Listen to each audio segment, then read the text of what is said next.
안녕하세요. 저는 오늘 의도적으로 2010년 오늘을 찾아보려고 웹사이트를 서핑해 보았습니다. 왜냐면 정확히 10년 전 1월 우리나라는 어떤 일이 벌어졌을까 하고요. 온구이신으로 사회 부분을 탐색하던 중이었습니다. 그곳에 가면 비비님들과 공감을 느낄 수 있는 소재거리가 있을 줄 알고 한 일이었습니다.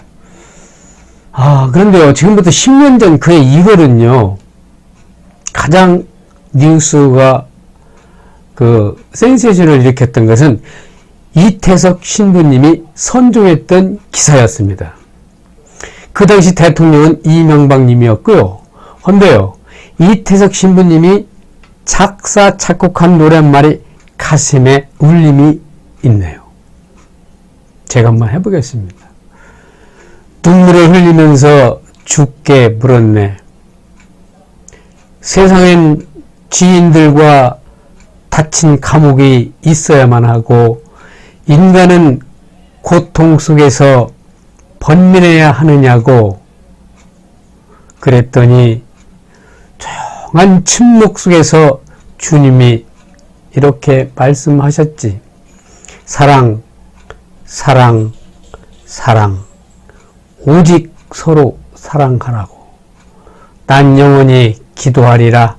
세계 평화 위해 난 사랑하리라. 내 모든 것 바쳐. 이런 가사였습니다.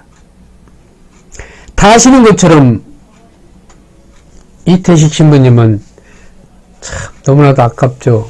48세에 선종을 하셨고 남수단 그 어려운 환경에 있는 젊은 아이들에게 대한민국의 혼을 심어주려고 교육, 의료, 문화 사업을 하신 분이시죠. 다 아시겠지 뭐. 저도 생생하게 하는 이야기지만 지금 다시 그 영상들과 참고 자료를 보니 그분은 참으로 지금 생각하니까 또 너무 훌륭하고 거룩한 한국민의 자화상이었구나 하는 생각이 나면서 그것도 어느덧 추억으로 변해버린 일이었습니다. 이태석 신부는 인도 출신 살레시오 수도의 신부를 만나서 남수단 톤주 지방을 알게 되었고 이때 그에게 강렬한 인상을 받아 그 톤주의 가난한 아이들을 위해 자신의 일생을 바칠 것을 결심했다고 합니다. 그는 왜 그런 결심하게 된 걸까? 그도 역시 가난한 집안에서 10남매의 9번째로 태어났고 아버지는 9살 때 돌아가셨습니다. 이태식 신부에게 강렬하게 다가온 그 계기는 아마도 바로 자신의 삶과 너무 일치하였고 그래서 그들을 돕기로 결심한 것이 아닌가 하는 생각도 듭니다. 그 어머니는 그 많은 자식들을 홀로 키워내시느라 작가시 시장은 물론 그보다 더 많은 일을 얼마나 많이 하셨겠습니까? 그때 돌아가실 그 매스컴에서 보면은 그때 86세로 나오셨으니까 아마도 지금 살아계신지 그것은 모르겠네요. 아마 딸들, 누님들이 많은 걸로 알고 있어요. 의사로서 윤택한 생활을 할 수 있음에도 불구하고 모두 버리고 2001년 김수환 추기경님으로부터 사제서품을 받았습니다. 그해 10월 아프리카를 향해 선교사로 출발하여 아프리카 수단 톤주에 부임하게 됩니다. 그곳에서 가난과 기아 질병 등으로 도탄에 빠진 마을의 참상을 목도하게 됩니다. 그곳에서 선교 활동을 겸한 의료봉사 활동과 구운동에 헌신합니다. 병실 12개짜리 병원을 짓고 진료소를 만들어 하루 200~300명씩의 환자를 돌보고 인근 80여 개의 마을의 순회 진료와 예방접종도 하셨습니다. 학교를 만들고 기숙사도 짓고 톤주 브라스 밴드를 만들어서 악기도 가르치셨습니다. 그 업적은 이루 말할 수도 없고 이미 영화나 매스컴에서 많이 나와 있었습니다. 그걸 말하는 것이 아닙니다. 그가 만든 브라스밴드 아이들은 한국으로 초청해서 2013년도에 그 추석 특선으로 KBS에서 다큐멘터리 울지마 톤주 브라스밴드 한국에 오다가 방영됐는데요. 그때 엄청난 사람들이 공감하고 그의 생과 업적에 숙연해진 것도 사실입니다. 그때 배운 아이들 중에는 한국에서 의학과 공학을 배우고 있으며 그중 한 명은 의대를 졸업하고 이태석 신부처럼 그렇게 신부의사가 되어서 그 길을 가고 있다고 합니다. 아프리카 출신자가 한국 의대를 졸업해서 의사가 된 건 그가 처음이고요. 그래서 남수단 정부가 재작년이네요. 18년도에는 이태석 신부에게 대통령 훈장을 추서했는데 남수단 정부가 미국인에게 훈장을 수여하는 것은 건국 이래 처음 있는 일이었다고 합니다. 그렇게 남수단 정부에서도 이태석 신부에게 관심을 보였죠. 이쯤에서 우린 뭘 느끼게 될까요? 오늘 저는 왜 이야기를 꺼냈을까요? 바로 현재 우리나라가 돌아가는 모습 중에 국회의원이나 정부 고위 관리들과 각 기관 단체장들은 이 이태석 신부님의 사회를 바라보는 그 마음 좀 배우시라고 올렸습니다. 혹시 그런 분들은 이거 보지도 않겠지만요. 한 위정자로서의 덕목은 바로 사람들을 살리는 거고, 더 쉽게 말하면 백성을 구할 수 있는 자질이 있는 사람이야. 맞지 않습니까? 국민들이 무엇 때문에 살기 어려운가? 왜 국민들이 하루면 37.5명씩 자살을 하는가? OECD국에서 왜 출산율이 제일 낮고 자살률이 제일 높은 나라가 우리나라인가? 이런 나라를 누가 만들었습니까? 이건 분명히 위정자들이 그렇게 만들었습니다. 그때 당시 정치했던 사람들, 지금 정치하는 사람들 책임이 아니라 그 전부터 이승만 때부터 쭉 내려오던 이 정치가들이 전부 자기 중심적이었습니다. 백성을 사랑하는 사람은 별로 없었습니다. 있겠지요. 김구 선생님이나 훌륭했던 분들. 국민들은 아무 잘못 없어요. 그때나 지금이나. 국민들이 무슨 죄가 있습니까? 열심히 사는 거잖아요. 정부에서 하라는 대로 하고 국민들이 안 하는 일이 있습니까? 이승만 대통령 때부터 자유당, 또 민주당, 한국당, 이런당, 저런당, 이번 총선 때는 당이 무려 80여 개가 나올 거라는 뉴스를 보았습니다. 맨날 안 되는 당명만 바꾸면 그만인가요? 눈 가리고 아웅인가요? 당 이름만 바뀌면 되나요? 사람을 갈아치고 정책을 바꾸고 안 되면 솔직하게 시인하고 잘했으면 상대방을 밀어주고 상대 당도 격려해야 되는 거 아닙니까? 왜 상대당이 아무리 좋은 일을 했다 해도 무조건 잘못했다며 상대당을 까내리는 게 한국 정치의 현 추세 아닌가요? 무슨 국회가 폭력 깡패되어 있는데 막 문을 새망치를 부시고 막.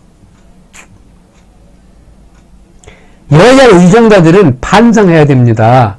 미국이나 영국, 일본 이런 데 보세요. 자민당, 공화당, 민주당 100년 이상 가잖아요. 그럼 전통 있는 당 있지. 당 이름이 나빠서 정치를 못하는 거 아니지 않습니까? 근데 우리나라는 왜 까딱 안 바꿔? 10년도 못 가요. 10년 가지 대개 2번. 지금도 한나라당인지 새누리당인지 새천년민주당인지 아무튼 머리가 어지러지래. 당 이름이 하도 많으니까 질 수가 없대요. 당 이름을 이제. 요즘은 길거리 보면 혁명, 배금당, 출산 장려금, 이사비용 다 준대요. 이런 것도 써붙여놓으면 또 당 하나 있는 모양이죠. 어떻게 해서라도 표만 끌어모아 당선만 되려고 온갖 사탕발림을 다 하는 한국 정치 참 신물납니다. 찍어놓고 잘하겠지 하면 또 아니고. 그래서 사람들은 그놈이요 라고 말들 합니다. 29만원이 전재산이라고 하던 전직 대통령 아시죠? 그런데 골프 치러 다니고 무슨 사람을 쫙 때려 들고 회식도 하고 말이야. 12, 14텐날. 그게 무슨 한 나라의 전직 대통령이에요. 국민들이 어려워하면 있는 돈 없는 돈 자기 사재를 다 끌어내서 국민들에게 이제 줘봐요. 기부도 하고 자식들한테 막 이렇게 주려고 하지 말고 서로들. 카터 대통령이나 막 이런 분들 봐요. 가난하고 힘든 사람에게 나눠주면 되잖아요. 월 연금이 3천만 원 정도 된다면서요. 그 정도면 됐지. 그렇게 챙기고, 아들 챙기고, 참으로 존경받는 대통령 소리는 영원히 못 듣게 하는 세상이 된 것 같습니다. 당신들이 바로 국가의 죄인입니다. 이태석 신부님의 일대기를 울지마 톤주가 요즘 곧 나온대요. 2월달인가. 2탄이 개봉된다고 하니 꼭 보시고 4월 선거에 임하시기 부탁드립니다. 그러나 우리나라를 이렇게 건사한 것도 당신들이 아니고 베이비 부모들, 바로 우리들입니다. 우리들이 이 나라를 만들었습니다. 분명히. 정치는 못했어도 국민들은 똑똑하니까요. 베이비 부모님들의 선비정신 아니었다면 생각할 수도 없는 비참한 나라가 됐을지도 모르죠. 더 열받기 전에 우리들이 수익 창출 유튜브 같이 배웠으면 합니다. 오늘은요 유튜브 장비에 관해서 말씀을 드리겠습니다. 이 장비는 생각하기 나름이지만 우선 초보 유튜버들, 특히 5070 유튜버들은요 장비, 비싼 장비 필요 없습니다. 저도 몇 개 샀다가 돈만 그냥 날려버린 게 있어요. 그 장비는 우선 이 카메라를 이야기하시는데, 처음에 저도 휴대폰으로 찍는 것보다는 전용 카메라를 한번 사볼까 하고 생각했었어요. 왜냐면 다른 유튜버 이렇게 보니까 막 카메라도 막 그 렌즈도 길고 막 이래서 이거 굉장히 비싼 카메라 쓰는구나 그랬는데, 더 여러 채널을 다녀보고 그러면 이것은 하나의 처음에 잘해보려고 하는 욕심이구나. 실제로 휴대폰 가지고도 충분합니다. 제 휴대폰이 이게 LG 듀얼편이에요. 화면 2개가 나오는 거. 왜냐면 이 편집하다 보니까 하나 갖고도 되는데 좀 늦어서 제가 듀얼폰으로 구입했습니다. 그래가지고 한 화면은 애니웨어 앱을 띄우고 한 화면은 그 키네마스터 화면을 띄우고 그렇게 쓰면 굉장히 시간이 절약돼요. 그러나 듀얼폰 살 필요 없습니다. 처음에는. 저도 처음에는 아니에요. 장인 연습하다 보니까 누가 그래서 했더니 필요하기는 필요해요. 그런데 휴대폰은요, 터치폰으로 사면서 용량이 좀 많아야 돼요. 왜냐면 그 촬영해서 막 넣고 몇 개 동영상 놓고 하다 보면 용량이 작다고 이렇게 뜨거든요. 그래서 용량을 외장 하드를 깔아서 128기가인가? 그거 하나 넣었어요. 용량은 좀 많은 휴대폰으로 하시고, 듀얼폰도 처음에는 하시지 마세요. 좀 하시다가 지금 기존에 쓰고 있는 휴대폰으로 하셔도 충분합니다. 그 다음에 마이크. 이 마이크가 굉장히 중요해요. 제가 이 촬영할 때 이 마이크는 곰캠 마이크로 쓰는데, 일반 이렇게 할 때는 휴대폰 마이크거든요. 그래서 이 마이크는 처음에는 한 3만원짜리 정도면 된다고 막 그래서 샀더니 아니에요. 자체 녹음하는 거하고 비슷해요. 그래서 저는 마이크는 보유한가요? 했는데, 하여튼 쿠팡이나 이런 데 들어가 보면 촬영 장비 할 때 나오거든요. 그래서 마이크는 약간 비싼 거, 한 6만원에서 한 12만원 정도. 그게 제일 많이 돈이 들었어요. 그 마이크를, 핀 마이크, 휴대폰 전용 마이크를 끼고, 마이크 잭을 자기 옷에다가 달고 하는 것이 그래도 마이크 성능이 저는 좋았어요. 그러나 그 기존 유튜버들 하시는 분 보면 마이크가 제 거보다 훨씬 좋은 것 같아서 나중에 나도 이거 잘 되면 마이크 좋은 걸로 사겠다 하는 그런 마음을 갖고 있거든요. 그 다음에 조명은요.